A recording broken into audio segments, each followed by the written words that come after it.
ఇప్పుడు ఏం చేయాలంటే ఫోర్ హెడ్ ని నీట్ అయ్యేటట్టు ఫార్వర్డ్ పెట్టాలి.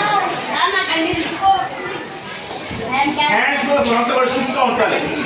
ఒకసారి పాద హస్తాసనం ఉంది. పాద హస్తాసనాన్ని ముందు చేయాలి. జాను శీర్షాసనం ఉంటుంది. జానాసనం అంటాము. 2 లెక్కలు చేయాలి. చేసిన తర్వాత పాద హస్తాసనకి వెళ్ళాలి.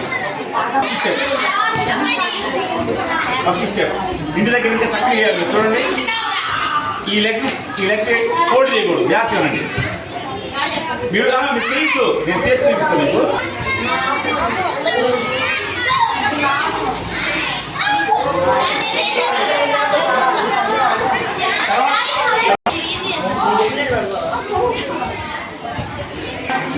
వెళ్ళినప్పుడు స్లోగా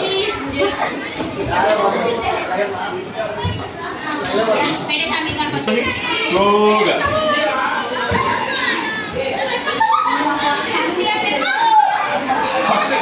ఫస్ట్ ఈ స్టేజ్ రావాలి. ఫస్ట్ మీరు